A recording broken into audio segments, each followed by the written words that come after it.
Sebelumnya,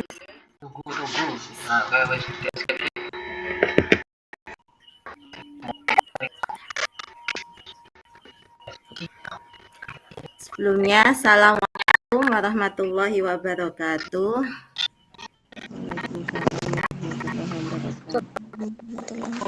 Nah, yang kami hormati Ustadzah Himatul Jazriyah SPD, Kepala Sekolah DKITQ Al-Furqon.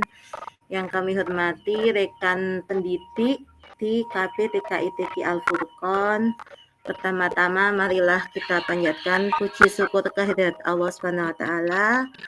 Alhamdulillah pada kesempatan di malam hari ini kita dapat menghadiri webinar atau webinar diseminasi penyebaran pemahaman budaya positif di sekolah untuk tugas CGP saya, CGP Angkatan 11 dari TKITQ Al-Furqon. Di sini saya akan share screen untuk PPT nggih Ustadzah nggih. Sebentar. Di sini untuk pemaparan nggih menyebarkan pemahaman dan penerapan pengalaman budaya positif. Nah, di sini saya mau bertanya kepada Ustadzah, kira-kira budaya positif itu seperti apa menurut pendapat Ustadzah sekalian? Boleh memberikan jawaban. Tapi sebelumnya monggo raise hand terlebih dahulu nggih. Boleh memberikan pendapatnya. Monggo Ustadzah.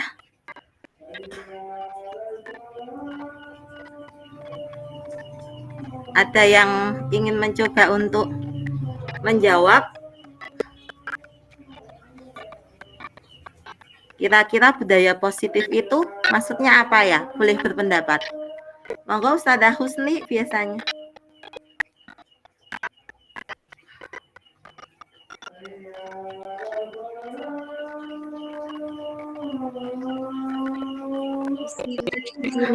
Ya. Budaya positif itu yang anak kecil ya. Kebiasaan-kebiasaan. Oh ya. Kurang jelas Ustadzah Husni suaranya, mohon maaf. Kebiasaan-kebiasaan yang baik. Oh, kebiasaan-kebiasaan yang baik. Boleh. Monggo. Boleh itu Ustadzah Husni. Siapa lagi Ustadzah? Boleh menjawab atau berpendapat. Apa sih budaya positif itu? Ya, Ustadzah Yuni silahkan.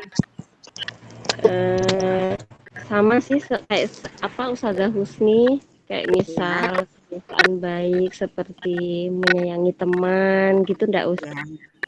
Ya, yang boleh. Bicara jujur, menyayangi teman, berbicara jujur. Berarti kebiasaan-kebiasaan baik ya, seperti Ustadzah Husni tadi ya. Ya, boleh Ustadzah. Ya, mengikuti aturan sekolah kayak gitu-gitu sih, mungkin ya. Iya, mengikuti aturan sekolah boleh. Bagus Ustadzah jawabannya. Ada lagi tidak teman-teman? Menurut teman-teman budaya positif boleh Ustadzah, boleh berpendapat. Ada yang lainnya tidak coba?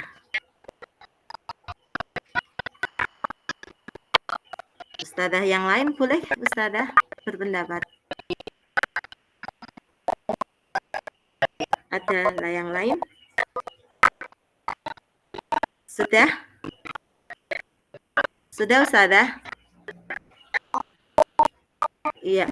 Tadi Ustadzah Husni dan Ustadzah Yuni menyampaikan budaya positif itu bisa kebiasaan-kebiasaan baik seperti kasih sayang, terus taat ya tadi ya, bisa jadi kebiasaan-kebiasaan yang dilakukan setiap hari dengan baik seperti itu. Nah, saya akan menyampaikan apa sih ya budaya positif itu. Nah, di sini ada beberapa ya konsep inti dari budaya positif. Yang pertama itu perubahan paradigma belajar. Kemudian ada disiplin positif. Yang ketiga, nilai-nilai kebajikan. 4, kebutuhan dasar manusia. 5, motivasi perilaku manusia. 6, posisi kontrol guru. 7, keyakinan kelas. Ke-8, segitiga restitusi. Nah, di sini 8 ini termasuk konsep inti budaya positif yang akan saya sampaikan pada pertemuan webinar pada malam hari ini. Saya lanjutkan nih, Ustazah. Nah, di sini pembelajaran dengan paradigma baru. Yang artinya, pembelajaran dengan paradigma baru merupakan pembelajaran yang dirancang berdasarkan prinsip pembelajaran berdiferensial, sehingga para peserta didik belajar sesuai kebutuhannya berdasarkan tahap perkembangan sesuai teori psikologi modern untuk mewujudkan profil belajar Pancasila. Nah, di sini ada pengertiannya itu prinsip pembelajaran berdiferensial. Nah, kalau prinsip pembelajaran berdiferensial itu ada yang tahu Mbak Ustazah, kira-kira itu maksudnya bagaimana? Kalau kita saat pembelajaran di sekolah itu berpusatnya pada siapa gitu. Monggo, ada Ustazah yang boleh berpendapat. Silahkan. Boleh Ustazah, siapa saja boleh berpendapat. Biar kita komunikasinya juga aktif. Silahkan Ustazah.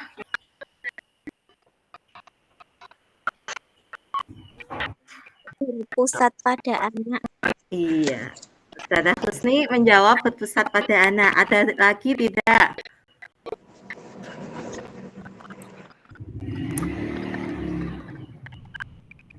Cukup?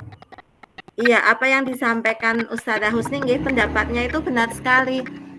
Pembelajaran yang berpusat pada anak, di mana kita itu menyesuaikan kebutuhan anak. Jadi saat anak itu pengennya, minatnya itu pengen kegiatan yang ini, otomatis kita kan sebagai pendidik juga menyediakan apa yang mereka inginkan seperti itu. Jadi tidak berpusat pada guru.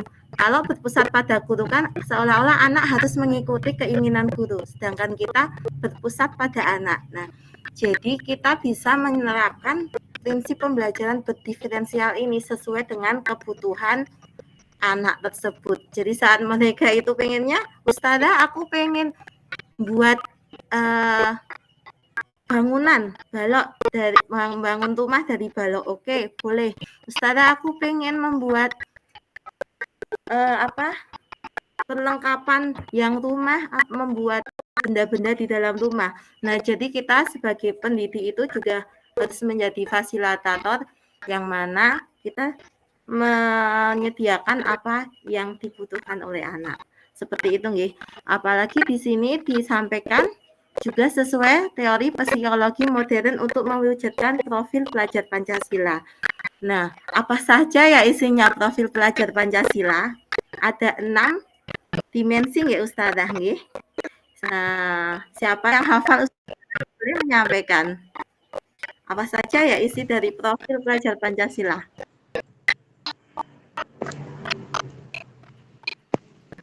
Yang bisa?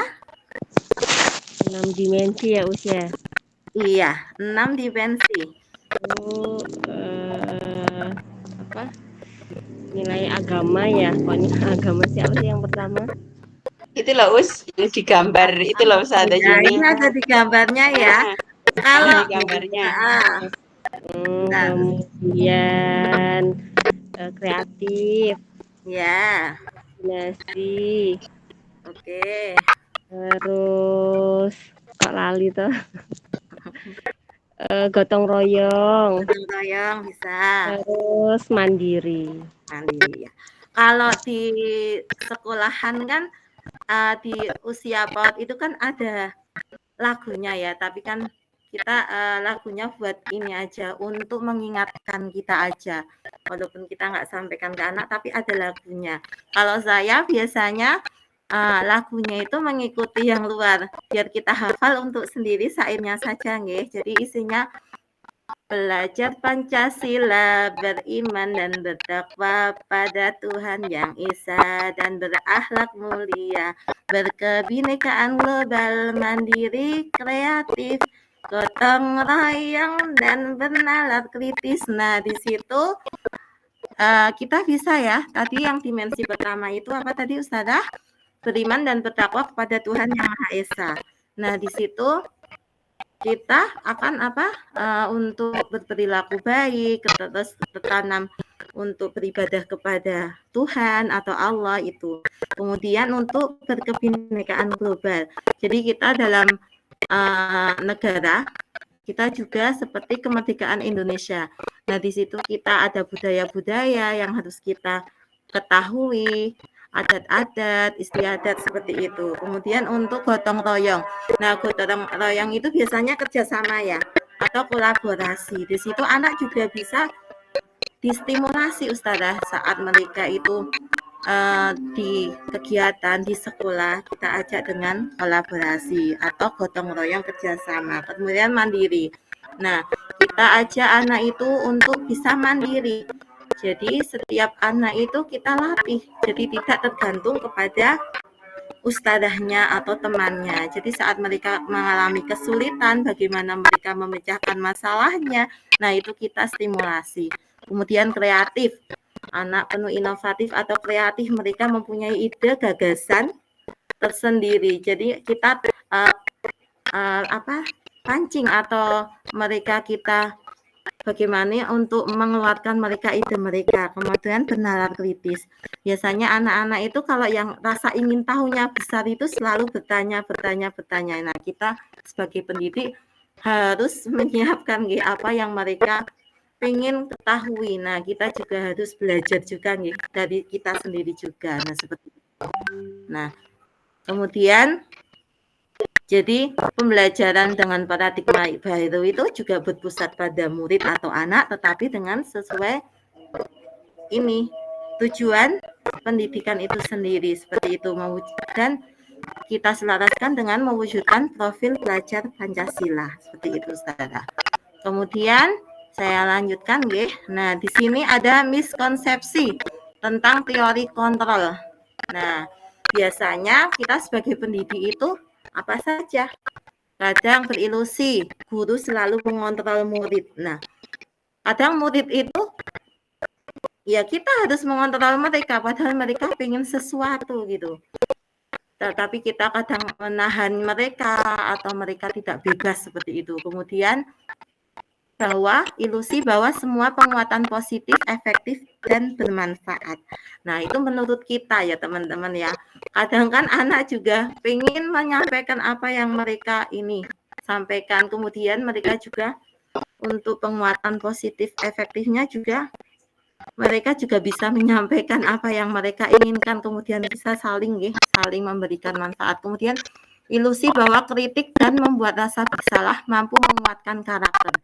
Nah, itu kadang ya, anak itu kalau kita bahasanya itu salah istilahnya, ayo mas, jangan seperti itu, kasihan ibu guru, itu malah justru anak itu merasa bersalah. Bukan mereka itu menyadari kesalahan mereka, malah justru karakter mereka itu menjadi lebih mentalnya lebih down seperti itu. Kemudian ilusi bahwa orang dewasa berhak mengatur. Nah, di situ kan sebagai orang tua terkadang kan anak juga bisa menyampaikan idenya. Jadi nggak selalu semuanya itu diatur oleh orang tua seperti itu. Itu untuk miskonsepsi tentang teori kontrol. Kemudian tahap selanjutnya, nah di sini tadi berkaitan dengan paradigma ya Ustazah, paradigma baru, mengubah paradigma stimulus respon ke pendekatan teori kontrol. Di sini stimulus responnya saya bacakan nih. Realitas kebutuhan kita sama. Tetapi di teori kontrol, realitas kebutuhan kita berbeda. Jadi setiap anak tidak bisa disamakan seperti itu. Kita melihat mereka itu juga kebutuhannya berbeda-beda. Kemudian stimulus responnya, semua orang melihat hal yang sama, tetapi di teori kontrol setiap orang memiliki gambaran berbeda. Nah, anak-anak itu kan melihat kita pun melihat semuanya itu nggak harus sama ya, mesti dari gambaran ide pun berbeda. Kemudian stimulus responnya, kita mencoba mengubah orang agar berpandangan sama dengan kita.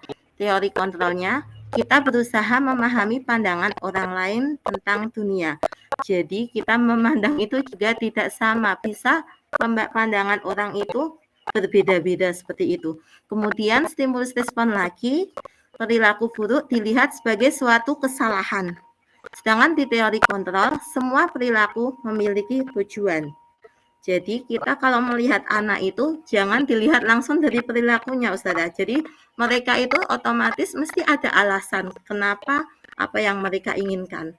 Kemudian stimulus respon lagi, orang lain bisa mengontrol saya. Di teori kontrol, hanya Anda yang bisa mengontrol diri Anda. Jadi apa yang kita lakukan itu yang mengontrol bukan orang lain, tetapi dari diri kita sendiri. Kemudian bawahnya, saya bisa mengontrol orang lain. Yang teori kontrol, Anda tidak bisa mengontrol orang lain. Nah, seperti di atas tadi, yang bisa hanya diri kita sendiri. Kemudian stimulus respon lagi, pemaksaan ada pada saat bujukan gagal. Kemudian yang teori kontrol, kolaborasi dan konsensus menciptakan pilihan-pilihan baru. Jadi, kalau pemaksaan itu saat bujukan gagal ya, ternyata kolaborasi antara kerjasama itu bisa menciptakan pilihan-pilihan baru ya. Jadi mereka itu kegagalan juga, mereka kalau mereka tidak akan bekerja sama bersama-sama, insya Allah akan menjadikan apa ide-ide yang baru atau pilihan yang baru. Kemudian stimulus respon lagi, model berpikir menang atau kalah. Sedangkan teori kontrol, model berpikir menang-menang. Jadi aku harus bisa seperti itu. Itu untuk paradigma stimulus respon ya Ustazah. Kemudian, nah di sini yang kedua tadi disiplin positif. Di sini disiplin positif nggih, yang kedua nggih. Nah, disiplin positif itu ada 3 nggih. Pengertiannya, disiplin berasal dari kata disiplina yang artinya belajar. Disiplin mengacu pada disiplin diri yang memiliki tanggung jawab terhadap apa yang dilakukannya berdasarkan nilai-nilai yang diyakini. Kemudian, disiplin positif merupakan salah satu cara penerapan disiplin yang bertujuan untuk menumbuhkan kesadaran serta memberdayakan peserta didik tanpa imbalan, penghargaan, reward, ancaman, atau hukuman. Kemudian, sebagai pendidik, tujuan kita adalah menciptakan peserta didik yang memiliki disiplin diri, sehingga mereka berperilaku mengacu kepada nilai-nilai kebajikan universal dan memiliki motivasi intrinsik dalam perubahan perilaku ke arah yang lebih baik. Nah, di sini untuk disiplin diri itu, disiplin positif itu lebih mengacu ke disiplin diri ya Ustazah. Jadi, ketika anak melakukan sesuatu itu memang dari motivasi intrinsik sendiri Ustazah. Jadi tidak tanpa imbalan atau penghargaan. Jadi seketika kita pun melaksanakan sesuatu itu tidak hanya karena imbalan, penghargaan atau ancaman hukuman. Nah, seperti contohnya saat kita datang ke sekolah. Nah, di situ kan kadang kita telat, enggak diawasin oleh kepala sekolah. Nah, di situ kita kalau ada motivasi intrinsiknya, karena kenapa kita kok datang mau tepat waktu, apakah ada penghargaan atau sebagai itu, atau kita motivasi intrinsiknya dari diri kita sendiri, karena untuk menghargai waktu atau diri kita sendiri, seperti itu untuk disiplin positifnya, contohnya seperti itu. Kemudian nah di sini nilai-nilai kebajikan. Nah, nilai-nilai kebajikan itu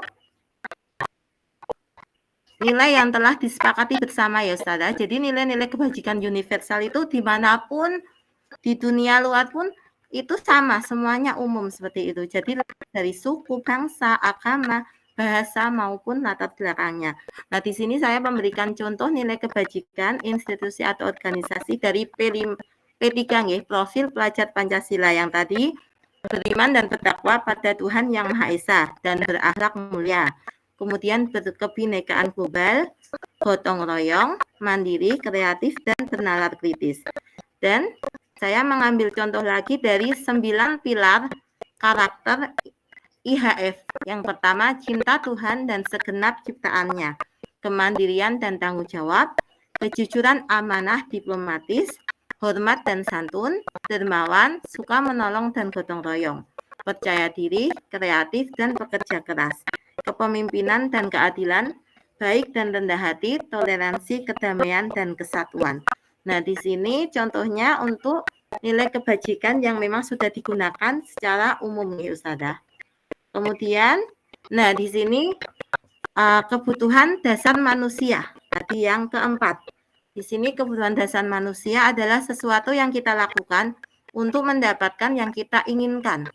Seluruh tindakan yang kita lakukan memiliki tujuan tertentu dan semua usaha terbaik yang kita lakukan adalah dalam rangka agar kebutuhan dasar kita terpenuhi dengan baik.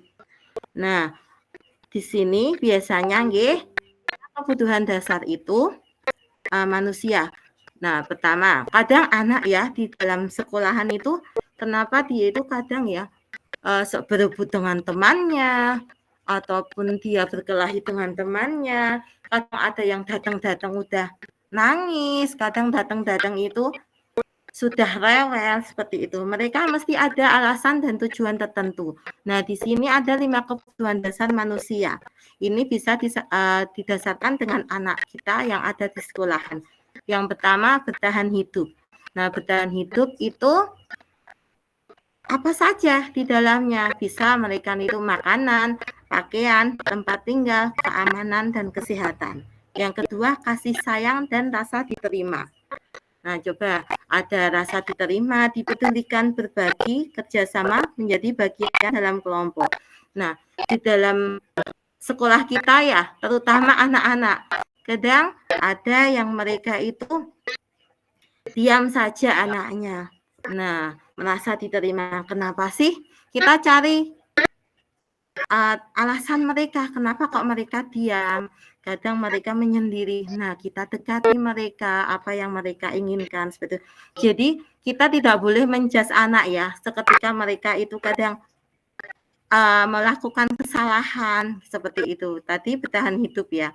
Nah, mereka berebut makanan. Kenapa kok berebut makanan? Mesti ada sesuatu yang di rumah atau di sekolahan itu mereka mempunyai masalah, tetapi mereka tidak tersampaikan seperti itu. Nah, kita sebagai pendidik pun harus menanyakan pada mereka apa yang mereka butuhkan ya. Kemudian untuk penguasaan ya, penguasaan itu apa saja? Harga diri, keinginan untuk dianggap, memimpin, berprestasi, diakui dan didengar. Nah, tipe-tipe yang penguasaan itu alhamdulillah ya, rata-rata itu juga di dalam sekolahan kita, lembaga kita itu ada ya. Kadang anak pengennya itu tipe pemimpin. Nah, otomatis dia kadang cari-cari perhatian untuk jadi pemimpin. Ustazah aku, kalau enggak nanti mesti apa yang mereka itu lakukan itu kadang kan melebihi dari temannya. Nah, mereka itu mesti mencarikan apa tujuan mereka itu apa, dengan cara apa mereka melakukan apa, kadang pengen memimpin seperti itu. Jadi mereka itu bukan kesalahan ya, mereka mesti apa yang mereka lakukan itu mesti mempunyai landasan seperti itu. Jadi kita sebagai pendidik memang harus selalu mencarikan kenapa alasan itu ada seperti itu. Kemudian kebebasan.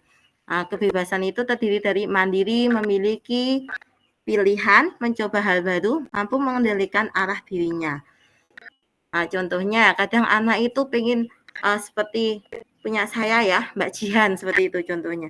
Kadang mereka dia itu keluar mesti ada alasannya kenapa.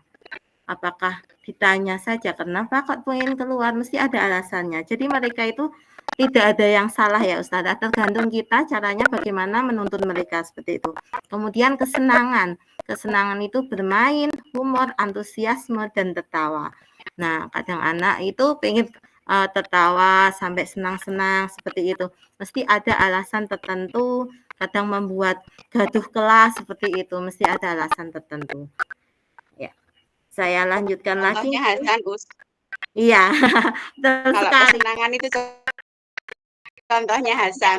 Iya, Kalau Mas waktu lagi ustadzahnya bawa mic itu, ya, Hasan nggak pasti kepengen gitu. iya Mas Nah, Hasan, itu kebutuhan betul dasar dia, sekali. kesenangan itu. Iya, heeh. Jadi, semuanya nggih Ustadzah untuk saya dan semuanya nggih. Jadi, kenapa anak melakukan sesuatu itu mesti ada alasannya. Jadi kita jangan menganggap anak itu semuanya salah ya. Apa yang mereka lakukan itu mesti ada tujuannya dan ada alasannya. Apa pengen diperhatikan seperti tadi kasih sayang dan rasa diterima, ataukah pengen menjadi pemimpin, atau mereka pengen memilih apa yang mereka senangi seperti itu, atau mereka pengen seperti Mas Hasan juga bisa mereka ingin mencoba, pengen senang memegang mic atau apa gitu. Kadang kan ada anak yang aktif seperti itu. Nah, itu. Jadi kita dekati nih. Kemudian di sini nah, ada motivasi perilaku manusia. Di sini untuk menghindari ketidaknyamanan hukuman. Kemudian ada untuk mendapatkan imbalan penghargaan dari orang lain. Ini biasanya motivasi ekstrinsik ya Ustazah. Ini motivasi dari luar. Terkadang kita datang, ya kita ya disiplin dari kita. Ketika kita datang, kenapa kok datang di awal waktu? Mesti ada alasan.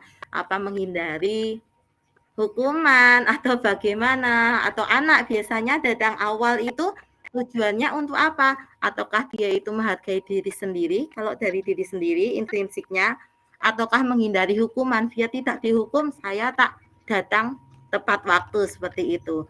Kemudian untuk mendapatkan imbalan atau penghargaan dari orang lain. Terkadang kan kita melakukan sesuatu itu ada yang pengen contohnya maju ya, kayak anak semuanya, dia bisa, ternyata dia tidak dari dalam diri sendiri, tapi dia ingin dipuji oleh orang lain. Nah, itu termasuk motivasi ekstrinsik. Kemudian untuk menjadi orang yang mereka inginkan dan menghargai diri sendiri dengan nilai-nilai yang mereka percaya. Nah, di sini idealnya kita sebagai orang ya, manusia ini tadi, perilaku yang ini yang salah satu ideal di diri kita. Jadi motivasi intrinsik itu dari dalam diri kita sendiri. Kita mau ketika datang ya, contohnya datang di sekolahan. Saya ingin datang ke sekolahan itu karena menghargai diri sendiri, menghargai waktu, ataupun menghargai apa yang peraturan sekolah terapkan. Jadi tidak harus ada kepala sekolahnya atau tidak harus ada rekan lainnya itu melihat kita, tapi kita sudah sadar secara tersendiri. Seperti itu contohnya. Kemudian saya lanjutkan untuk, nah ada perbedaannya ya. Tadi merupakan hukuman, teori motivasi nggih, hukuman, konsekuensi, restitusi. Nah, di sini hukuman nggih. Ustazah, saya mau bertanya, apa sih perbedaan hukuman? Di sini ada ya, nanti saya jabarkan. Konsekuensi, itu apa bedanya antara hukuman dan konsekuensi?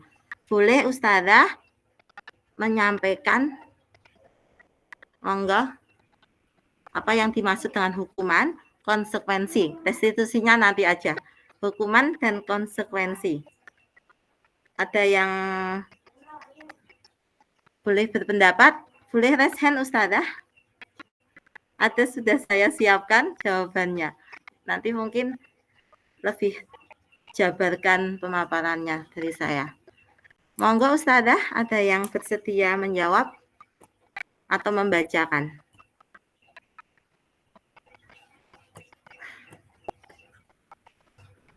Ustazah Husni, Ustazah Yuni, Ustazah Dewi, silakan. Tadi hukuman ya Usia. Iya, iya. Hukuman itu kayak contoh, kayak misal kita ke anak, kok kayak anakku tuh kan banyak banget itu waktu zikir pagi tuh beberapa anak keliling di taman, jadi nggak ikut kegiatan zikir pagi. Jadi kadang-kadang anak juga ngajak mereka, yuk Mbak, siapa yang paling hebat dari 3 anak ini, siapa yang duluan masuk kelas hebat nih, siapa yang juara 1 nih, kayak gitu. Jadi Oh, mereka akan lari berbobot gitu, pengen juara 1, masuk kelas maksudnya.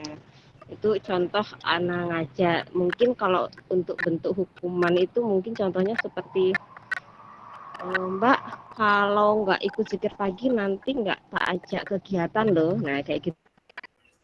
oh ya. Atau apa ya? Bukan ya atau bukan Ustazah? Iya. Boleh Ustazah berpendapat. Kalau untuk konsekuensinya Ustazah. Oh konsekuensi. Kalau misalnya kita memberi hukuman ke anak itu konsekuensinya itu maksudnya yang apa ya Us? Menurut ya, Anda.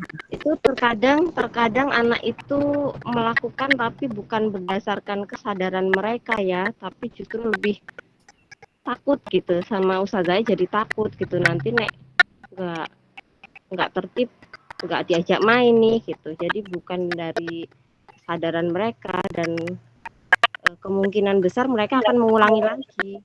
Oh, iya. Iya. Izin Us. Iya, silakan Ustazah. Kalau pendapat Ana gitu ya. Ya. Kalau hukuman itu perilaku salah yang dilakukan anak dengan hukuman itu bisa jadi tidak nyambung. Contohnya yang tadi Ustazah Yuni bilang, ketika sedang pikir pagi ada hukuman itu bisa jadi tidak sesuai dengan apa yang dilakukan anak. Contohnya tadi ketika ada anak waktunya zikir pagi berlari-larian. Kemudian ustazahnya berkata seperti ini. Mas, kok kamu nggak zikir pagi? Nanti kamu nggak ikut nggak usah ada ajak mainan buat bendera loh. Misal seperti itu, misal. Itu kan berarti kesalahan yang dilakukan anak dengan apa yang disampaikan oleh guru itu tidak nyambung. Kemudian seperti yang disampaikan Ustazah Tri di layar itu menyakitkan dan sifatnya satu arah, itu dari gurunya sendiri kayak gitu ya. Kemudian ini pahamnya Ana loh ya. Kemudian kalau konsekuensi konteksnya sama, masih membuat murid tidak nyaman, juga dari guru, tetapi lebih nyambung menurut saya. Misal contoh konsekuensi seperti ini. Mas, kamu kalau nggak ikut zikir pagi, nanti kamu nggak dapat pahala seperti temannya loh, ya kayak gitu. Karena kan itu menurut saya konteksnya nyambung. Seperti itu nih menurut saya Ustazah Tri dan teman-teman. Monggo. Terima kasih. Iya, terima kasih Ustazah Hima atas pendapatnya. Nah, untuk jawaban dari Ustazah Yuni dan Ustazah Hima itu ada sambungannya, istilahnya connect dengan apa hukuman, apa konsekuensinya. Nah, nggak ada gambarnya. mohon maaf Mbak Mufidah, untuk mic-nya dimatikan dulu ya. Nanti boleh usul ya. Jadi hukuman ya. Kalau hukuman itu biasanya itu tidak terencana ya Ustazah. Jadi tiba-tiba. Tadi yang disampaikan Ustazah Hima dan Ustazah Yuni betul. Jadi seketika anak itu tidak ikut zikir pagi ya. Nah, ustazahnya boleh contohnya tidak ikut zikir pagi, nanti anaknya langsung, kalau kamu tidak ikut zikir pagi silahkan duduk sendiri di pojok. Nah, itu lebih ke hukumannya. Jadi kalau bahasanya anak TK kan lebih halus ya, nanti kamu tidak dapat pahala. Nah, tapi kalau tidak terencana itu maksudnya itu dia satu arah, jadi kita seperti menentukan sendiri padahal tidak ada kesepakatan sebelumnya, seperti itu. Jadi lebih mudahnya seketika anak tidak zikir pagi kemudian kayak diancam seperti itu, dihukum. Kalau kamu tidak ikut zikir pagi, silahkan kamu keluar duduk sendiri di situ. Nah, itu otomatis tidak mendidik nih, seperti ancaman, seperti hukuman saat anak itu tidak melakukan. Padahal hal seperti itu kan anak tidak mengetahui, padahal belum ada kesepakatan yang kita jalani, kesepakatan yang kita buat antara anak dan gurunya. seperti itu. Kemudian kan lebih menyakitkan nggih. Jadi anak seolah-olah itu dia merasa bersalah sekali, jadinya dia itu ditaruh di pojok luar sendiri dan tidak diajak seperti itu. Nah, itu lebih juga ke fisik dan psikis. Jadi dia sudah disuruh keluar, kemudian secara mental pun dia akan berarti kan saya tidak dianggap seperti itu. Padahal kalau dia itu melakukan seperti itu mesti ada alasannya tersendiri sesuai dengan kebutuhan 5 dasar tadi ya. Mesti dari rumah kenapa atau bagaimana, kita perlu mempertanyakan dulu, tidak langsung menghukum seperti itu. Selain itu contohnya juga seumpama ada anaknya itu intinya itu mukul temennya. Nah, mukul temennya tetapi kita belum buat kesepakatan. Mukul temannya tiba-tiba gurunya itu juga menghukum. Kalau kamu mukul temanmu melihat tidak ditanyakan kenapa kok memukul, tiba-tiba gurunya mukul temannya, dah kamu tidak ikut pelajaran, tidak boleh masuk kelas, kamu di luar sendiri. Nah, itu hukumannya Ustazah. Jadi tidak ada kesepakatan antara anak dengan guru, seperti itu. Kemudian konsekuensi. Kalau konsekuensi itu direncanakan, jadi apa yang disampaikan kita anak ke guru itu ada kesepakatan kelas. Seumpamanya ada kesepakatan kelas tidak boleh berebut, istilahnya seperti kita biasanya ada mainannya bergantian. Kita sudah kesepakati, sudah dibuat kesepakatan kelas, tetapi anak itu melanggar. Kalau kamu seumpama tidak mengikuti kegiatan, contohnya yang mudah ya, kalau kamu tidak ikut mengikuti kegiatan doa seperti tadi nggih, yang contohnya tadi, berarti kamu nanti doa sendiri ya, seperti itu. Jadi ada konsekuensinya, itu mendidik juga sih sebenarnya. Jadi kalau kamu tidak ikut doa zikir pagi, berarti nanti konsekuensinya karena sudah disepakati sebelum kejadian anak ini tidak mengikuti doa, berarti kamu nanti kalau kita kan kadang menawarkan ke anak, kalau seumpama kita tidak ikut zikir pagi, berarti apa konsekuensinya dari kita teman-teman, istilahnya apa kesepakatan seumpama tidak ikut berdoa apa gitu. Biasanya akan menjawab nanti doa sendiri Ustazah. Oke, berarti kita sepakati ya. Oke, berarti sesuai kesepakatan itu. Nah, seketika anak melakukan tindakan yang dia itu tadi tidak ikut berdoa, otomatis anak kita kasih tahu, berarti kamu nanti doa sendiri. Nah, seperti itu. Akhirnya kan anak tidak nyaman. Jadi kalau anak tidak nyaman nanti kadang melakukannya juga kadang ini lagi Ustazah akan mengulangi seperti itu, biasanya seperti itu. Jadi mendidik, cuman dia tidak nyaman seperti itu karena dia melakukan sendiri. Nah, seperti itu. Contohnya ada peraturan lain. Kalau SD ya, kalau itu biasanya peraturan sepatu, istilahnya sepatu. Anaknya padahal di peraturan itu sudah disuruh sepatu warna hitam, tapi makainya warna putih, dan akhirnya kan konsekuensinya apa seperti itu ada. Nah, itu yang dimaksud konsekuensi. Jadi tetap anak itu tetap tidak dibuat nyaman, tetapi ya itu karena dia sudah melanggar kesepakatan, ya dia harus melakukan pelanggaran itu dengan kesepakatan yang disepakati oleh guru, seperti itu. Kemudian untuk restitusi kan ada 3 teori motivasi: hukuman, konsekuensi, restitusi. Nah, di sini restitusi itu proses menciptakan kondisi bagi murid untuk memperbaiki kesalahan. Kemudian proses kolaboratif yang mengajarkan murid untuk mencari solusi sendiri. Nah, di sini kita diajarkan yang ketiga ya Ustazah. Jadi boleh konsekuensi, tapi anak terkadang kan dia akan mengulanginya kembali. Biasanya kalau konsekuensinya di situ, tetapi tetap mendidik. Sedangkan hukuman, anak itu akan tersakiti, tapi malah justru tertantang seperti itu. Tertantangnya dia merasa kesakitan, tapi kadang contohnya tadi nih, dia nggak ikut lagi kegiatan seperti itu, atau mukul temannya langsung kita hukum, dia akan melakukan kembali lagi seperti itu.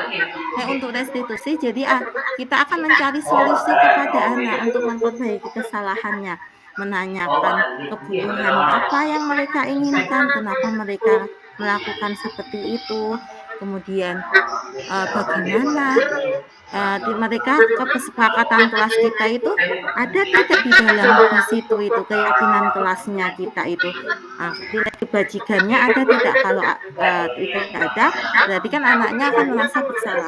Seketika mereka bersalah, mereka akan mengakui sendiri ya. Jadi kita menyadarkan anak-anak itu untuk mandiri dan tanggung jawab. Seketika sudah merasa bersalah, apa yang akan mereka perbaiki ke depannya. Jadi mereka akan mencari solusi sendiri dengan memecahkan sendiri seperti itu.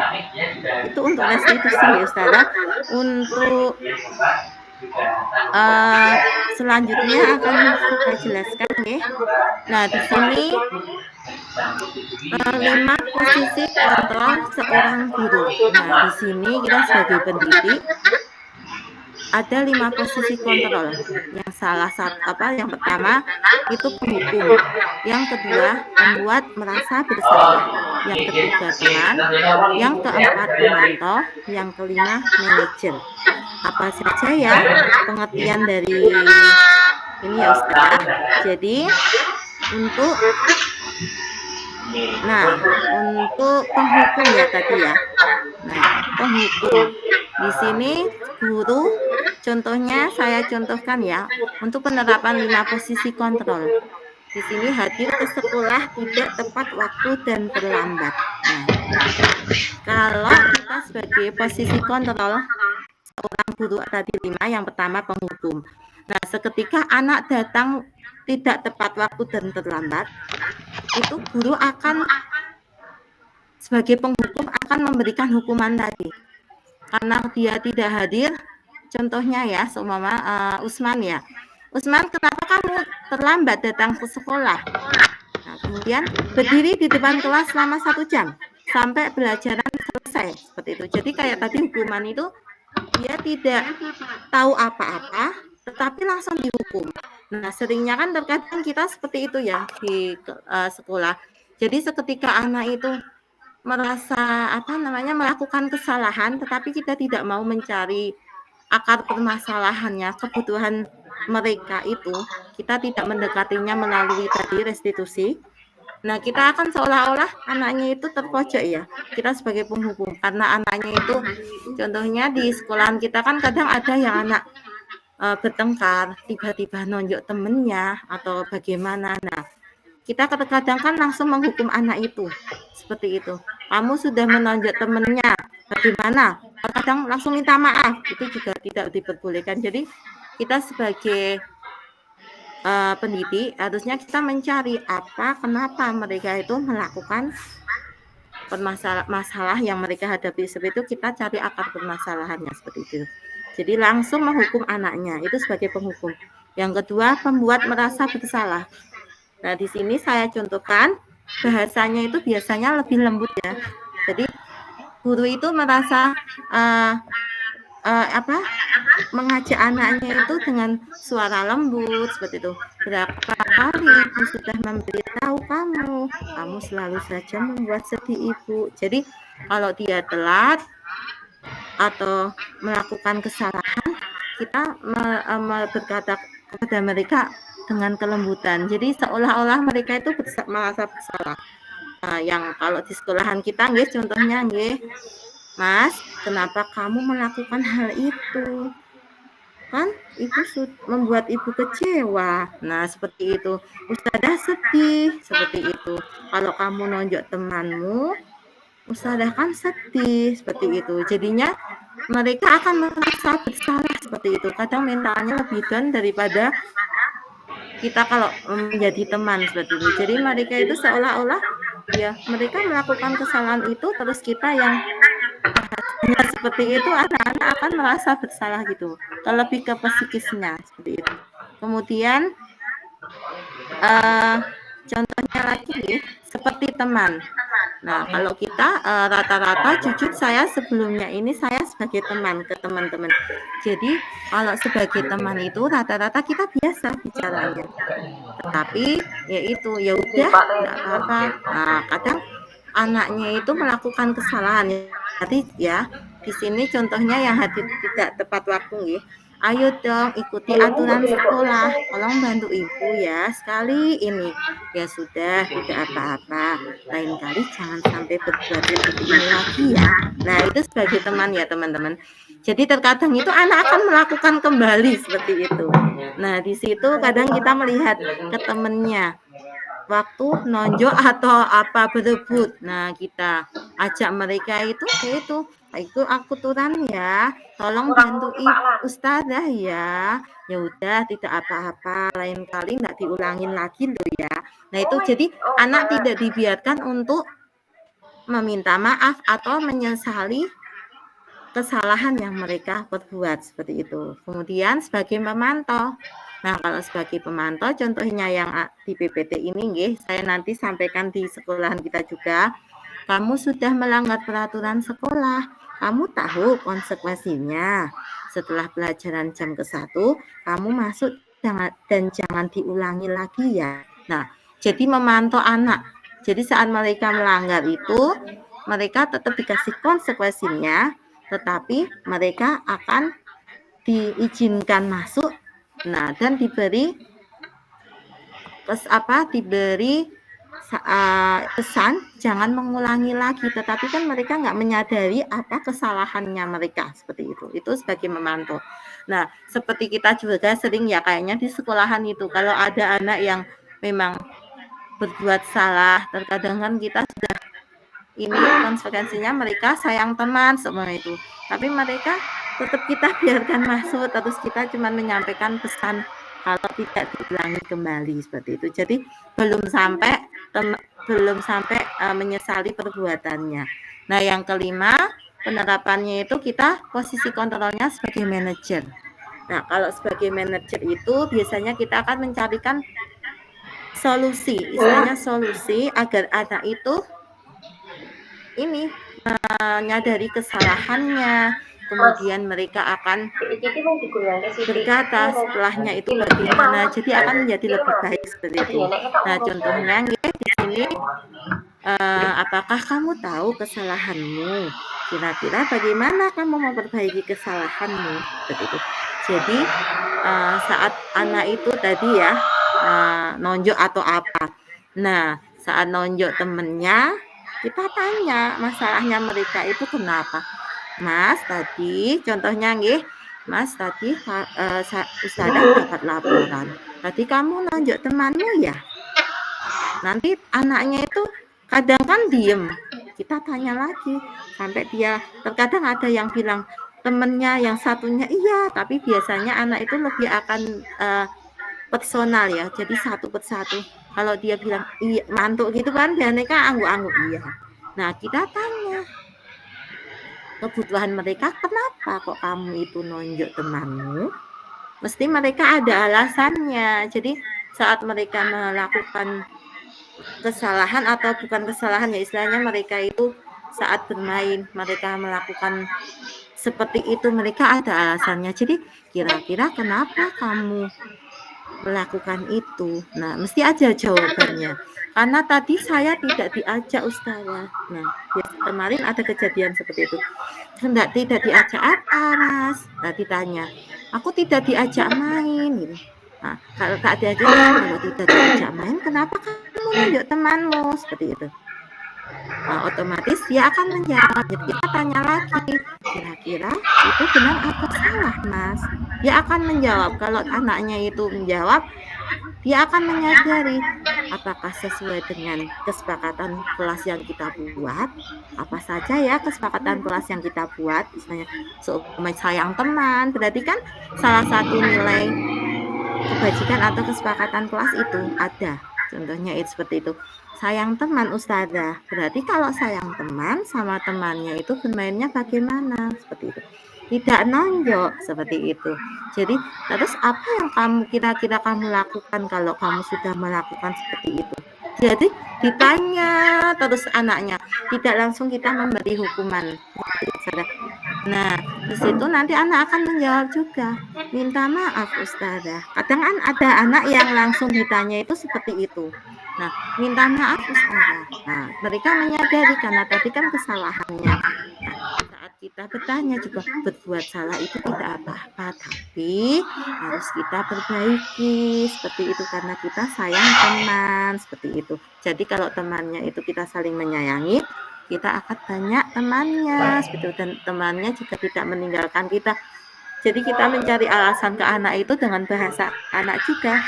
Jadi mereka akan mudah menerima apa yang kita sampaikan. Nah, setelah itu kalau sudah tahu salah dan mau meminta maaf untuk kedepannya bagaimana lagi. Nah, itu bahasanya saya ya. Jadi teman-teman otomatis juga akan membahasakan seperti bahasa anak. Nah, nanti anaknya juga akan jawab, tidak mengulangi lagi Ustazah ke depannya. Nah, di situ anak akan menjawab pertanyaannya itu dari motivasi mereka sendiri. Jadi dari diri mereka sendiri tanpa dari luar seperti itu. Nah, jadi mereka akan bertanggung jawab dan menyelesaikan masalahnya sendiri. Jadi kita sebagai posisi kontrol, 5 posisi kontrol, idealnya itu kita memang sebagai manajer seperti itu. Jadi seketika anak menemui masalah apapun, saat kita akan menggunakan posisi kontrol yang sebagai manajer ini, nah pendekatan ke anak itu lebih enak seperti itu. Jadi mereka akan dekat dengan kita, kemudian saat mereka bersalah itu kita bisa mengingatkan dan mereka akan menyadari kesalahannya. Walaupun ya kadang di sekolah kita itu di TK itu akan melakukan kembali ya, besok lagi, tapi pendekatannya ke anak kita sebagai pendidik, kita gunakan posisi kontrol kita itu sebagai manajer. Itu idealnya nggih. Kita sama-sama belajar ya Ustazah, saya juga baru belajar di situ. Kemudian untuk selanjutnya, nah ini pertanyaan dari saya ya Ustazah. Nanti boleh ada Ustazah yang menjawab. Posisi kontrol apakah aku? Istilahnya Ustazah. Boleh nanti raise hand. Nah, di sini nanti boleh Ustazah raise hand menjawab pertanyaan dari posisi kontrol yang ada di layar. Siap nggih Ustazah nggih? Iya. Sekarang yang pertama nggih, nanti langsung boleh raise hand. Di sini posisi kontrol apakah aku? Nah, saya sedih sekali dengan kamu. Berarti termasuk 5 posisi kontrol yang mana Ustazah tadi? Yang satu penghukum, pemberi merasa bersalah, kemudian teman, pemantau, atau manajer. Nah, tadi pembuat merasa bersalah, mohon maaf, pembuat merasa bersalah atau manajer. Kira-kira apa Ustazah? Monggo boleh ada yang menjawab. Saya sedih sekali dengan kamu.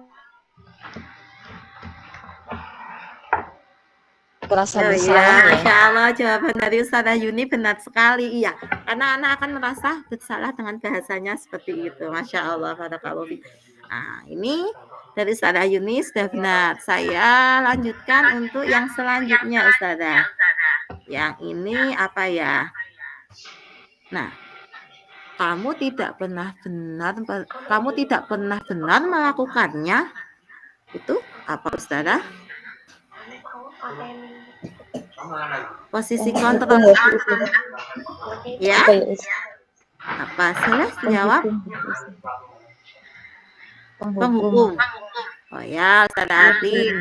Iya, benar sekali karena mereka langsung menjas anak ya. Kamu tidak pernah benar melakukannya. Jadi seolah-olah kan mereka itu langsung dihukum ya. Nah, seperti itu. Masya Allah. Ada lagi ya Ustazah ya. Silakan ada yang menjawab ya. Nah, pertanyaan yang ketiga. Apa rencanamu untuk menyelesaikan masalah ini?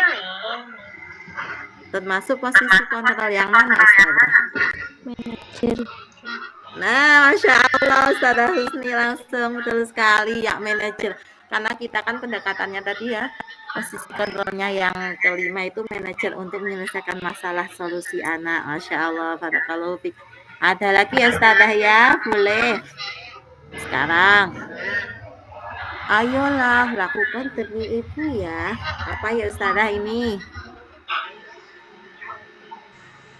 Teman. Teman, Masya Allah Ustazah Yuni sama Ustazah Atin Betul sekali. Yang lainnya boleh jawab ya Ustazah ya. Ada satu lagi ya Ustazah. Nah, di sini kamu tidak pernah mendapat nilai jika tidak mengerjakan tugas. Ini apa ya Ustazah? Posisi kontrol apa? Kamu tidak pernah mendapat nilai jika tidak mengerjakan tugas. Ibu. Ada yang bisa menjawab?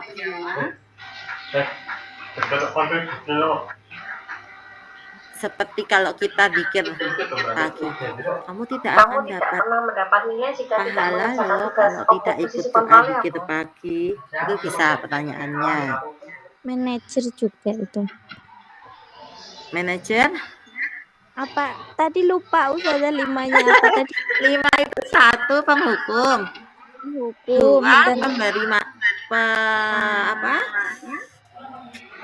Ini saya yang malah lupa.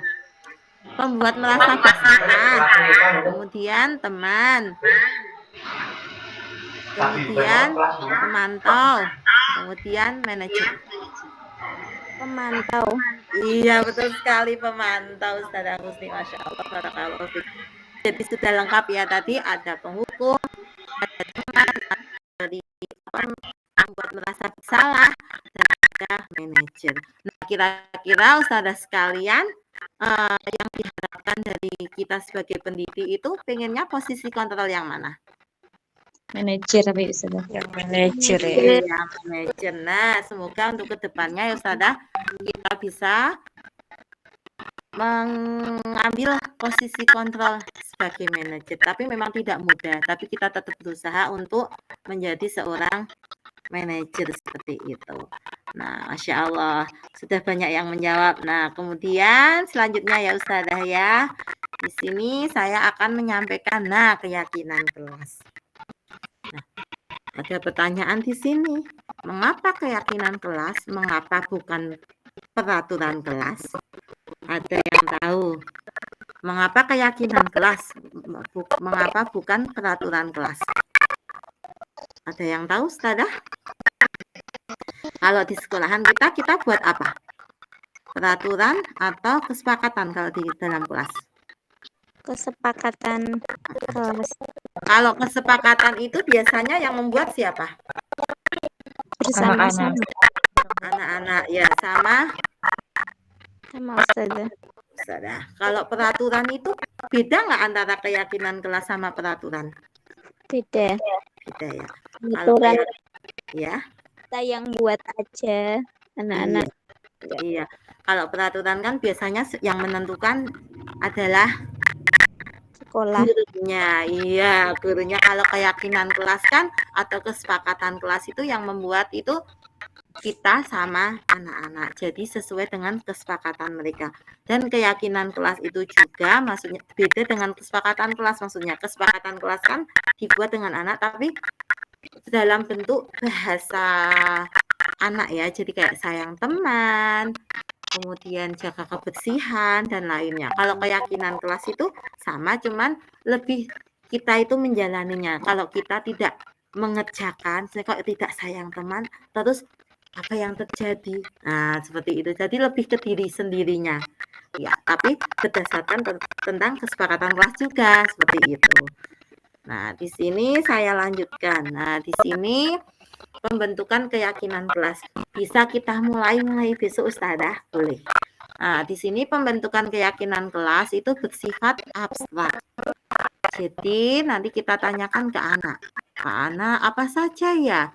Nah, kalau di kelas itu biasanya kita siapkan untuk kertas ya. Kalau anak-anak kan belum bisa menulis ya. Jadi mereka itu kita sampaikan apa saja boleh. Kita memberikan ide apa saja dulu. Memancing di situ. Kemudian berupa pernyataan universal. Yang ketiga, dibuat dalam pernyataan positif. 4, sedikit saja akan mudah diingat. 6, sesuai dengan kondisi kelas sehingga mudah diterapkan. Kemudian semua warga sekolah atau warga kelas dilibatkan saat membuat keyakinan kelas. Jadi di sini tadi bersifat abstrak itu kita tanya ke anak dulu. Kira-kira apa ya? Nanti Ustazah ngasih ide gagasan. Kemudian bersifat pernyataannya universal itu umum. Kayak tadi sayang teman, mainannya tidak rebutan itu. Nah, nanti kalau seumpamanya terus buang sampah tidak sembarangan. Nah, kita nanti di situ kita rembukan dulu, musyawarahkan dengan anak dengan pernyataan positif. Nah, contohnya kalau pernyataan positif itu tadi tidak rebutan dengan temannya Ustazah, berarti kan pernyataan positifnya kita singkat dengan apa yang baik. Nah, sayang teman. Terkadang kan anak menyampaikan kan dengan bahasanya, sudah tidak membuang sampah sembarangan Ustazah. Berarti apa Ustazah? Berarti dengan bahasa positifnya kita jadikan apa? Jaga kebersihan kelas. Seperti itu ya Ustazah. Jadi dengan bahasa yang tidak ada ininya unsur-unsur yang tadi tidak buang sampah sembarangan, kita alihkan dengan jaga kebersihan. Jadi bahasanya mudah diingat oleh anak. Kemudian sedikit saja akan mudah diingat. Maksudnya itu kalau kesepakatan atau keyakinan kelas itu biasanya itu 5 sampai 7 kesepakatan. Jadi biasanya kalau lebih dari 7 itu anak akan lupa. Nah, kita buat antara 5 sampai 7. Apalagi anak TK itu boleh digambarkan melalui gambar. Nanti kalau TKB kan sudah mulai menulis. Tapi kalau anak TKA itu nanti boleh gambarkan. Kita gambarkan mereka oke. Lewat gambar pakai kertas, kita yang menuliskan di kertasnya, kertas planonya. Kemudian kalau sudah nanti boleh tanda tangan. Nah, kalau tanda tangan anak itu kita ganti boleh dengan cap tangan di kertas planonya itu. Nah, insya Allah kan kita juga anak-anak akan lebih senang. Jadi tanda tangannya nanti kita kasih namanya dilibatkan. Nah, itu untuk insya Allah dari kelas B2 seperti itu.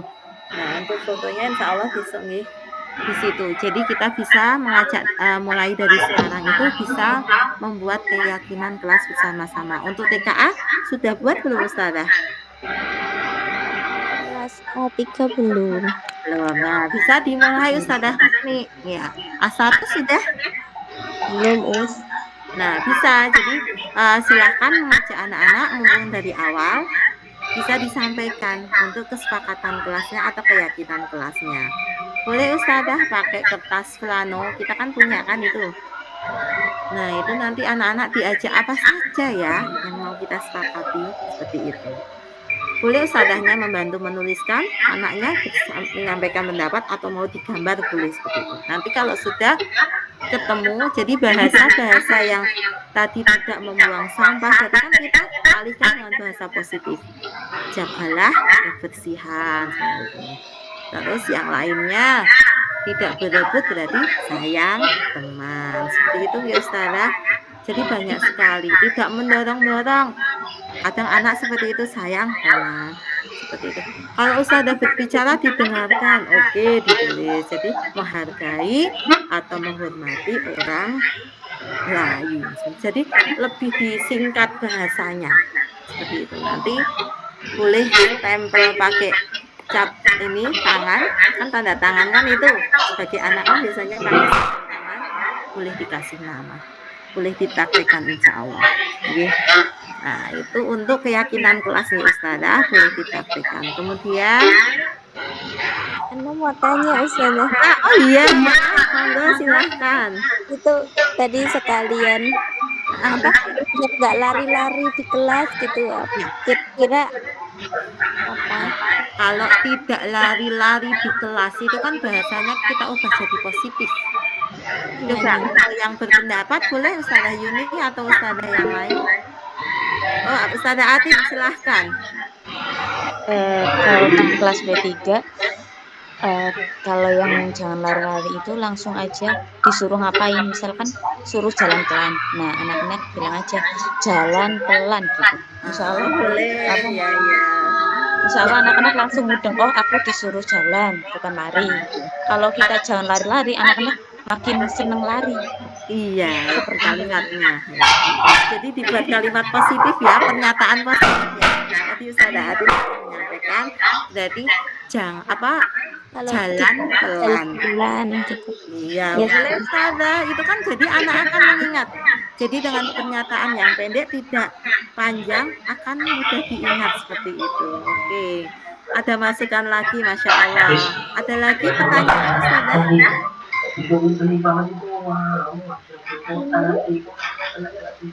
Tidak ada ya? Kalau tidak ada, saya Besok lanjutkan lagi. praktek. Iya, besok Besok sudah ini praktek. praktek. Ya, kita dibuat. Boleh Ustazah, itu kertasnya kita pakai nggih Ustazah. Jadi kita Boleh. memanfaatkan Pakai yang kertas asturo warna-warni juga boleh. boleh. Itu nanti teman-teman Pakai tinggal ini. kertas yang warna-warni tempel itu boleh. Silahkan aja Boleh. kreasikan. Nah, Masya Allah. Ada lagi Ustazah pertanyaannya untuk pembentukan keyakinan kelas dari kelas yang lain? Itu nanti apa? Kan kalau kemarin kesepakatan kelas, sekarang Iya. keyakinan kelas atau kesepakatan kelas? Kalau keyakinan kelas itu bisa di keyakinan kelas sekarang, karena kalau keyakinan kelas itu kita benar-benar anak itu akan melaksanakan sesuai dengan motivasi dari dirinya. Jadi oh iya aku bahasanya keyakinan kelas nggak apa-apa. Jadi oh iya aku mau melaksanakan ini karena aku pengen berbuat sebenarnya kok tidak membuang sampah, jaga kebersihan. Jadi yang akan keyakinan anaknya. Kalau kesepakatan kan biasanya anak akan menganggap itu kesepakatan cuma bersama, tidak akan mengulanginya kembali seperti itu biasanya. Lebih ke keyakinan kelas Yakin sebenarnya. gitu. Iya.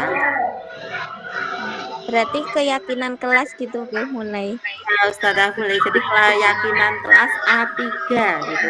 Boleh nanti dikreativitaskan Ustazah sejak biar menarik ke anak. Jadi setiap hari itu anak akan melihat dan kita sebagai pendidik akan mengingatkan terus setiap harinya. Seketika anak akan melakukan rada beda ya kesalahan atau yang lain itu mereka ingat oh keyakinan kelas yang sudah kita buat itu apa saja. Jadi mereka secara kontinu atau konsisten mereka akan menjalankan seperti itu walaupun di tahap TK itu memang kita fase fondasi ya. Nah dari karakter itu kita benar-benar itu menanamkan mereka dari sedini mungkin seperti itu. Ada lagi Ustazah? Pertanyaan? Kalau tidak saya lanjutkan lagi. Jadi anu ya Ustazah Tri, keyakinan kelas satu kelas yang misalnya kelas 1 dengan yang lainnya itu bisa jadi berbeda ya, bergantung Iya, karakter boleh. anak kan. Iya. Iya kan. Contoh nih, ada sebuah kelas yang pendiam sekali. Misal ya, terlalu pendiam. Nah, di situ ada tujuan tersirat supaya anak-anak aktif berbicara. Kayak gitu gimana keyakinan kelasnya? Misalnya. Itu nanti kan ada anak ya tipenya diam-diam. Mereka suruh gambarkan boleh Ustazah. Jadi kita menyediakan kertas dan spidol karena kita membuat keyakinan mereka gambarkan pinginnya seperti apa gitu. Kadang kan anak tersiratnya ada yang dia itu ngomongnya nggak mesti keluar, udah dipancing-pancing tapi kok tetap nggak mau seperti kelas saya Mas Dirga.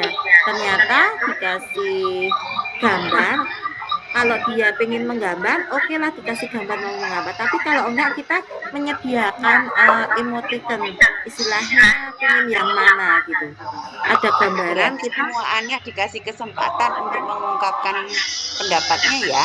Iya betul sekali. Jadi kan namanya kesepakatan semua warga kelasnya dilibatkan semuanya seperti itu.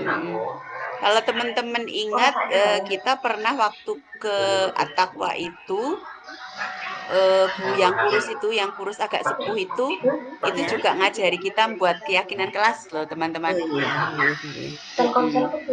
Jadi ada prosesnya kalau teman-teman ingat. Ya, lanjut Ustazah Tri. Terima kasih. Ya, sama-sama Ustazah. Nah, kita lanjut ya teman-teman. Nah, sekarang kita bahas tentang segitiga restitusi. Nah, apa sih segitiga restitusi? Tadi di depan sudah saya sampaikan ya. Dari restitusi itu sendiri ya, itu kan mencarikan solusi untuk menyadarkan anak akan bertanggung jawab dan mandiri. Nah, di sini ada segitiga restitusi, yaitu suatu proses dialog yang dijalankan oleh guru agar dapat menghasilkan murid yang mandiri dan bertanggung jawab. Nah, di sini ada yang pertama, segitiga restitusi itu ada menstabilkan identitas, kemudian validasi tindakan yang salah, kemudian yang ketiga menanyakan keyakinan kelas. Nah, di sini penjabarannya apa sih menstabilkan identitas? Nah, di sini pengertiannya berdasarkan prinsip membuat kesalahan adalah bagian dari proses pembelajaran. Jadi kita kembali ke tadi, kebutuhan dasar manusia. Kenapa anak itu melakukan seperti itu? Mesti ada akar permasalahannya tadi. Kenapa dia, apakah butuh diterima, butuh kasih sayang, atau mereka butuh kebebasan, atau mereka butuh kesenangan, atau butuh bertahan hidup. Anak akan mempunyai alasan tertentu. Nah, caranya bagaimana? Kita tidak boleh menjudge tadi ya, menghukum ya. Nah, kita harus mencari solusi kepada anak dengan segitiga restitusi ini. Nah, di sini berdasarkan prinsip kesalahan. Jadi, saat kita itu anak berbuat salah, kita tanya. Tadi sudah saya kasih contoh, Mas, Ustazah tadi lihat kamu, kenapa kamu mukul temannya? Gitu. Nah, kita bertanya, anaknya menjawab, otomatis dia nggak ngajak aku, Ustazah. Nah, kita menyampaikan mereka berbuat salah itu wajar, seperti itu boleh. Tidak ada manusia yang sempurna. Kalau anak SD ya ini ya. Nah, terus kita tanya lagi, kita sampaikan juga. Nah, saat mereka sudah menjawab tadi, kita sampaikan, Ustazah juga pernah melakukan itu. Nah, seperti itu. Jadi mereka tidak tadi ya pembuat merasa bersalah. Mereka tidak ada mentalnya yang benar-benar mereka itu kita dekati dengan baik. Kenapa mereka melakukan itu? Kita juga pernah melakukan seperti itu. Nah, di situ kita tanya lagi, Ustazah tidak mau mencari siapa yang salah, tapi Ustazah ingin mencari solusi dari permasalahan ini. Jadi mereka saat ditanya tadi ya, Ustazah lihat kamu memukul, kenapa seperti itu? Kenapa kamu memukul ke temannya? Sebenarnya merebutan ya, rebutan main. Karena aku itu mainanku. Nah, mereka punya alasan tersendiri seperti itu. Oh, mainanku. Kalau mainanku, ya itu tadi dijelaskan. Memang salah itu wajar. Ternyata itu dia mukul temannya karena dia itu merebut mainannya sendiri seperti itu. Nah, kemudian kita cari solusi dari permasalahannya. Kamu berhak merasa begitu karena itu mainan dari temennya itu. Jadi kita tidak langsung menghukum mereka, tapi kita mencari kebutuhan dasar mereka, kenapa mereka melakukan itu seperti itu. Kemudian validasi tindakan yang salah. Nah, di sini berdasarkan prinsip setiap perilaku berupaya memenuhi suatu kebutuhan tertentu. Nah, tadi sedikit sudah disinggung yang di depan. Nah, mesti ini ya pernyataannya, kamu pasti punya alasan mengapa melakukan hal itu. Nah, dia akan menjawab, karena tadi mainanku Ustazah. Seperti Fayi kemarin ternyata itu rebutan sama Mas Yahya, merebut. Nah, sambil rebutan itu kemudian Mas Fayi itu menjawab, karena itu mainanku Ustazah. Nah, di situ dia akan karena dia ini ya miliknya ya, jadi dia akan mempertahankan apa yang mereka punyai. Nah, ini padahal kamu bisa melakukan yang lebih buruk dari ini ya, bisa mendorong temannya saat merebut, jadi bisa bertengkar seperti itu. Ya, kamu patut bangga karena telah melindungi sesuatu yang penting buat kamu. Nah, tadi melindungi mainan miliknya.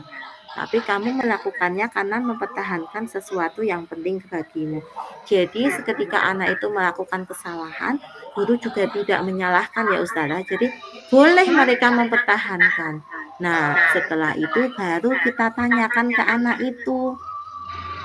Kalau sudah dapat alasan mereka kenapa melakukan itu, baru kita tanya, apa keyakinan kelas kita? Nah, kemarin saya tanya sama Mas Fahri, keyakinan kelas kita harus sayang teman Ustazah, berbagi. Nah, nilai-nilai yang telah disepakati bersama ya Ustazah, berbagi. Nah, kalau seperti itu kan, kalau berbagi berarti harus apa?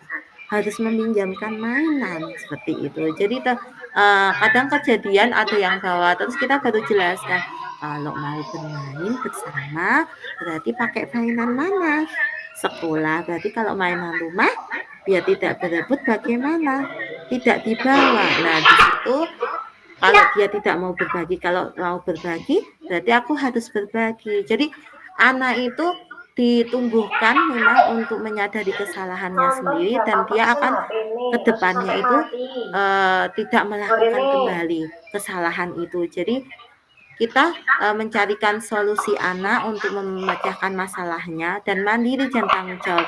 Jadi anak itu akan merasa oh iya didekati dengan pendekatan seperti itu, dia juga dengan gurunya nyaman seperti itu.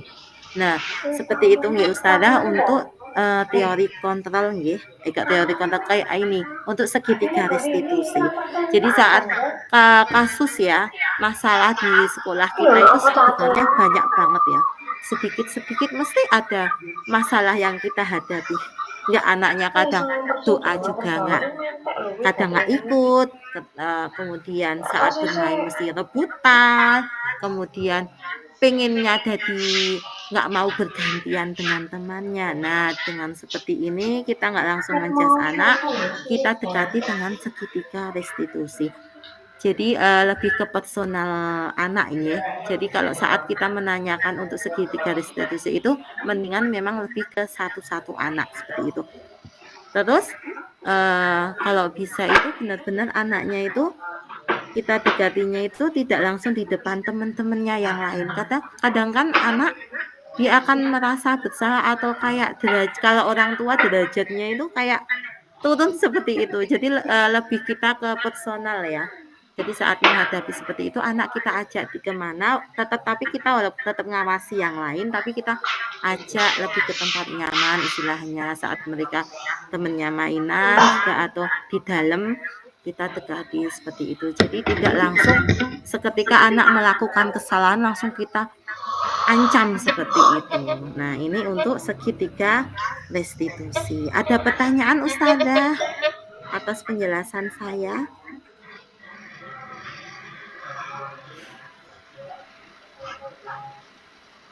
Saya persilahkan.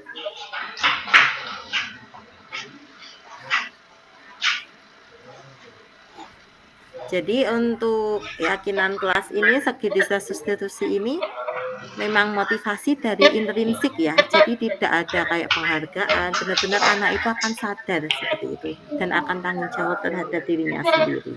Gitu. Ustazah, Ya.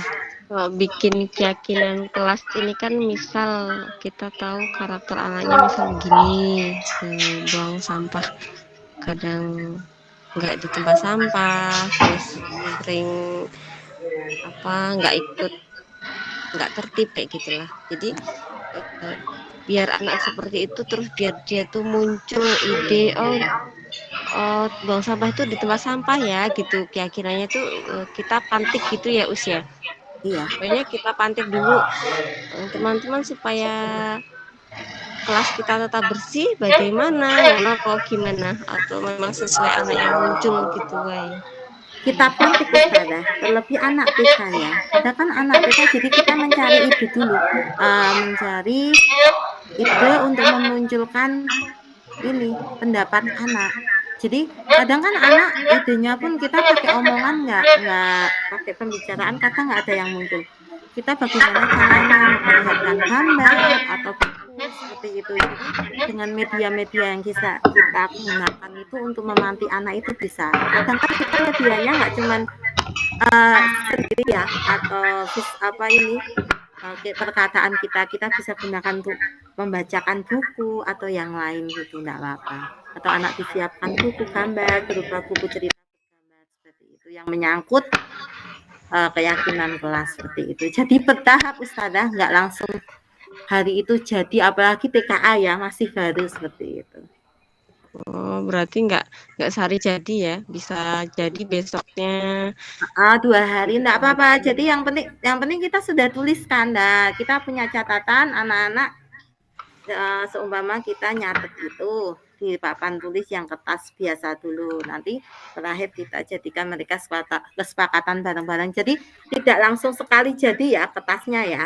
Jadi boleh menggunakan beberapa kertas. Setelah kalau sudah jadi baru kita pindahkan yang ke tempat baru.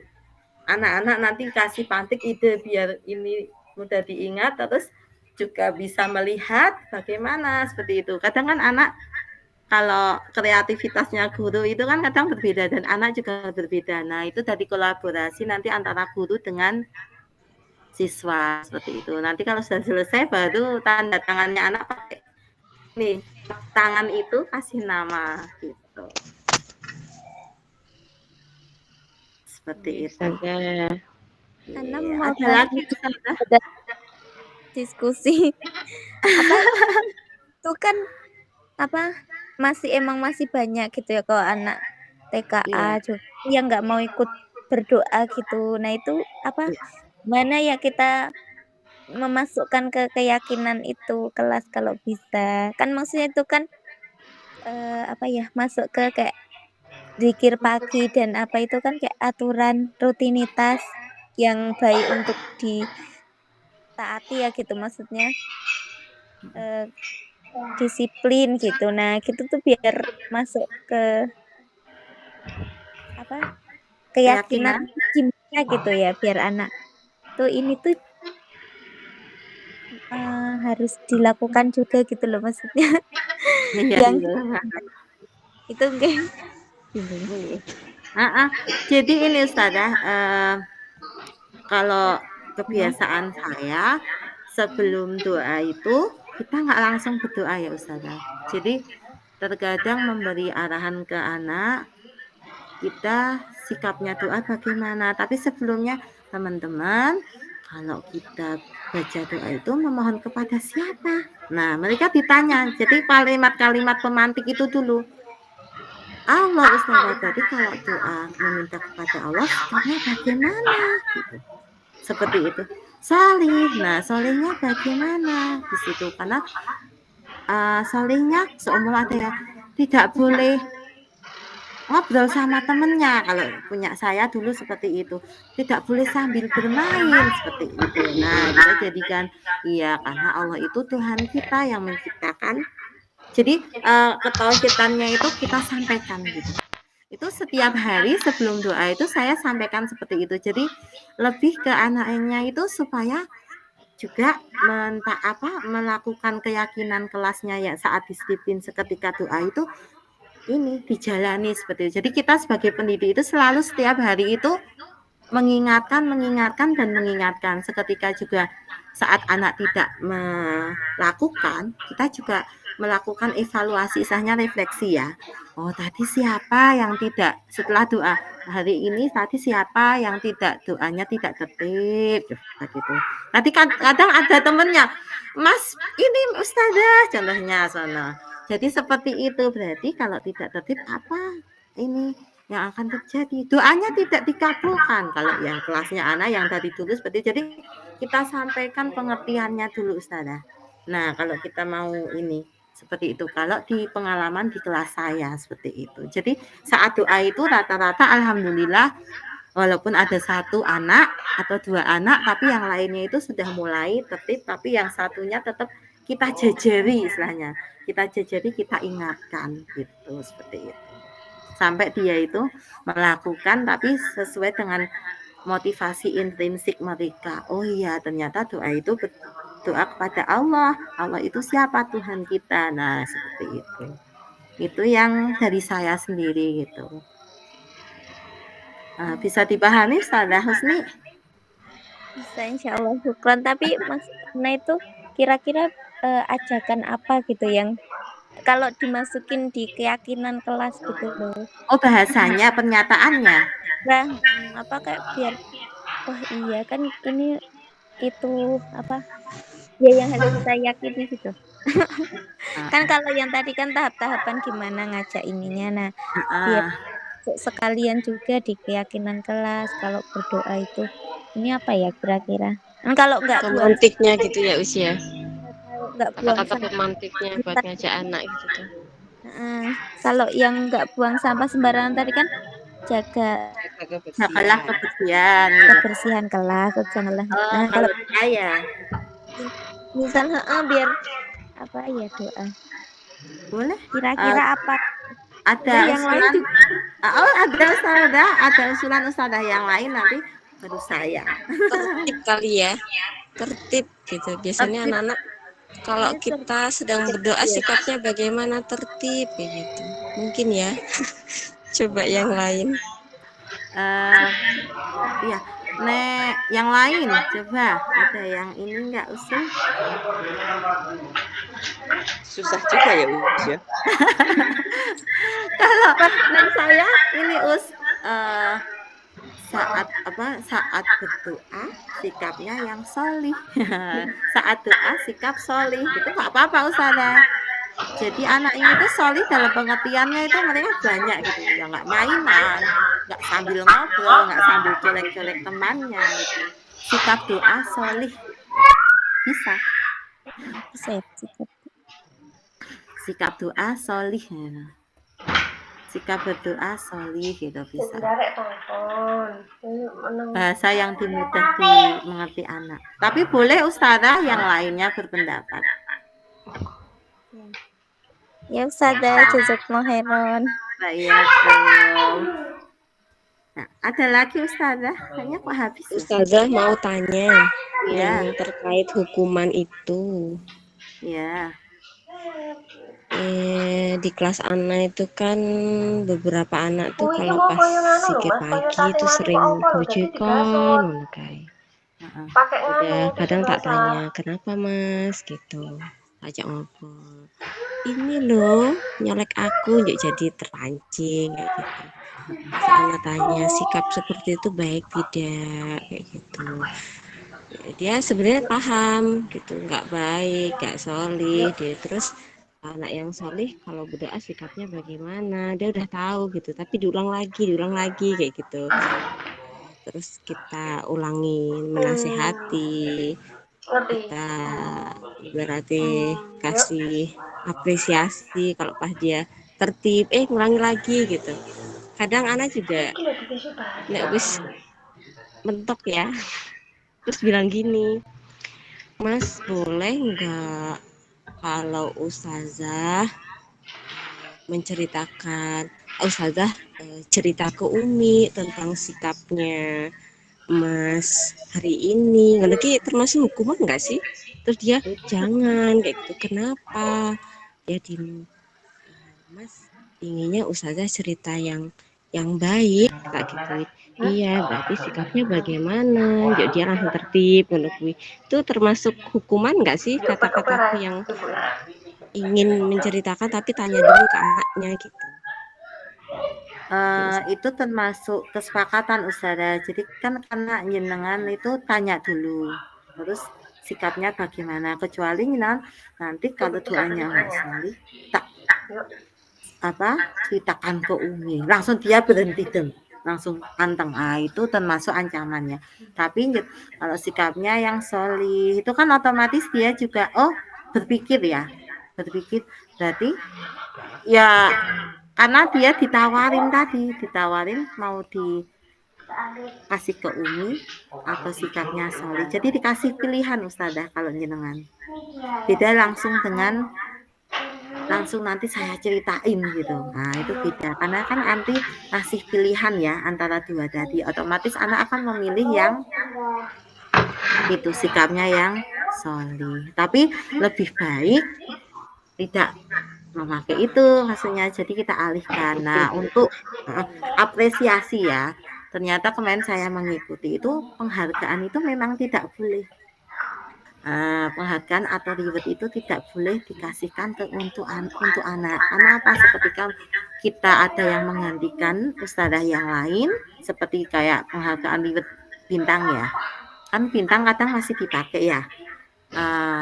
Kita nggak tahu saat digantikan mereka tidak dikasih bintang, ya mereka akan melakukan hal yang tidak dilakukan saat mereka sama ustadzahnya. Kalau sama ustadzahnya mereka akan manut karena dapat bintang.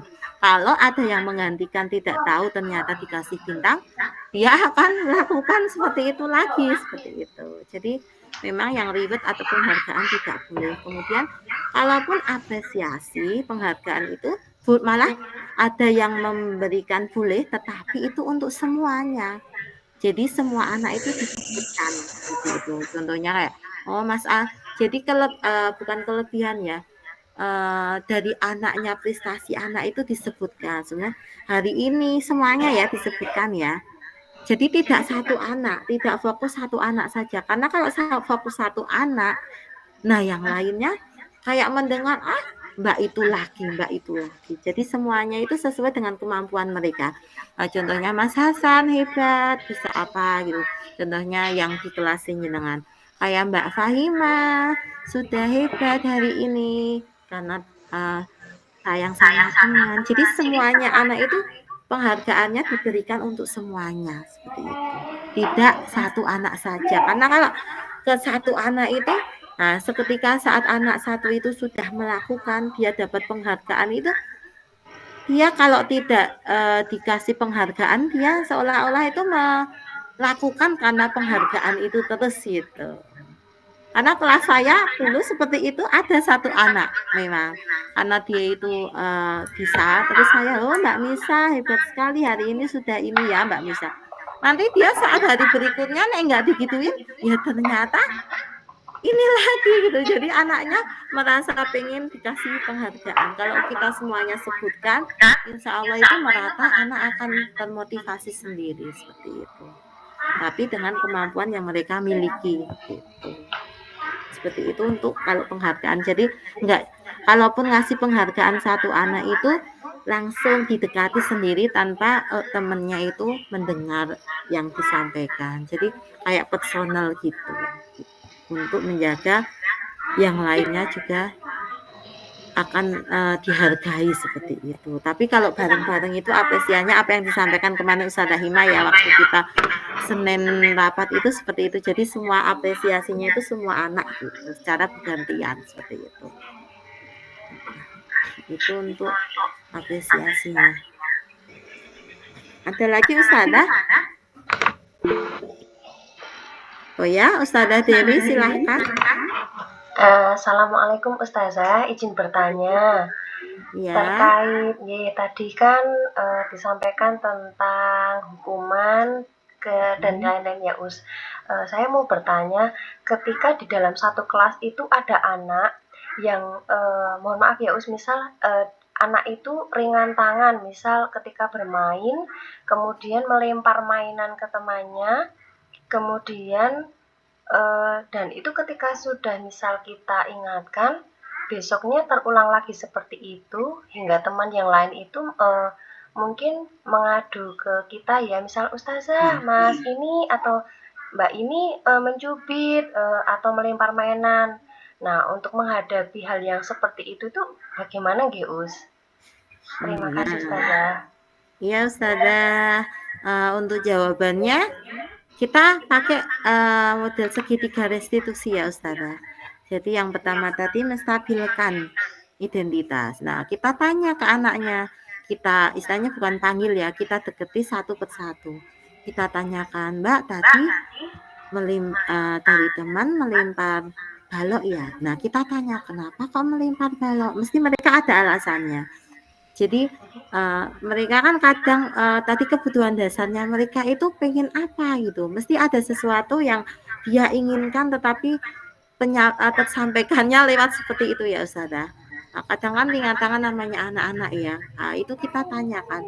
Aku pengen istilahnya pengen mainan sama itu tapi dia pakai bahasa tubuh seperti itu, apa melempar, cari perhatian di situ. Kita tanya, kenapa, penyebabnya apa, gitu. Kalau sudah tahu penyebabnya, kita tanya juga. Nah, ya, Mas ini istilahnya ya, Mas siapa gitu, apa yang dilakukan, kenapa seperti itu, pengen semua kok tadi diterima, berarti kira-kira benar atau salah gitu. Jadi ditanya sampai ke validasi tindakan. Salah Ustazah, berarti kalau pengen mau main sama temannya itu istilahnya pengen mainan ya, berarti apa yang harus dilakukan? Boleh tidak sambil melempar itu? Sebenarnya tidak boleh. Kenapa kok tidak boleh? Nanti kalau kena, nah sakit, dijelaskan Ustazah. Jadi dijelaskan kalau kena sakit dan lainnya seperti itu. Jadi anaknya itu benar-benar menyadari kesalahannya. Kemudian kalau setelah sakit apa yang terjadi? Kadang ada anak yang pintar ya, nanti masuk rumah sakit dioperasi, kadang kan sampai segitunya. Nah, kalau seperti itu, kalau terjadi sama kita bagaimana? Nggak mau, berarti apa yang harus kita lakukan? Nah, tidak mengulangi lagi, kadang minta maaf. Jadi menyadarkan ke anak itu memakai segitiga restitusi ini. Tapi kita coba dengan bahasa yang kita ini alurnya seperti ini nggih, berdasarkan prinsipnya, tetapi kita untuk tahapannya seperti itu. Tidak boleh langsung memberi hukuman ke anak atau menjudge ke anak apa yang mereka lakukan. Mereka otomatis punya alasan tertentu seperti itu. Seperti itu Ustazah Dewi.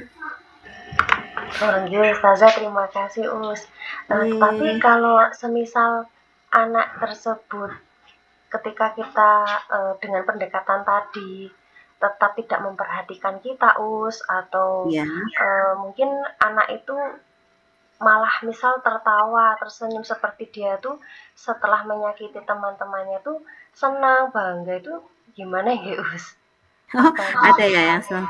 Kita komunikasikan juga dengan orang tuanya nih. Kadang kan kita nggak tahu ya anaknya di rumah itu karena kita kan harus memang kerjasama dengan orang tua ya. Istilahnya kerjasama itu kita tanyakan ke orang tua juga. Saat di rumah itu bagaimana, dia bermainnya dengan siapa. Jadi untuk akar permasalahannya kan kadang dari rumah juga bisa kita carikan solusinya seperti itu. Apalagi nanti orang tuanya diajak kerjasama sounding gitu. Jadi benar-benar antara sekolah dan di rumah itu kita bisa compare ya. Jadi nanti di rumah mainannya sama siapa, kemudian di rumah itu biasanya kegiatannya apa saja gitu. Nah itu nanti kan kalau orang tua sudah menjawab, kita juga kontakkan dengan di sekolah seperti itu. Jadi saat anaknya itu kita lebih mudah mencarikan solusi untuk anak. Karena memang kadang anak tertawa ya, merasa seperti tidak bersalah. Berarti kan dia merupakan kesenangan dia saat melempar itu ya.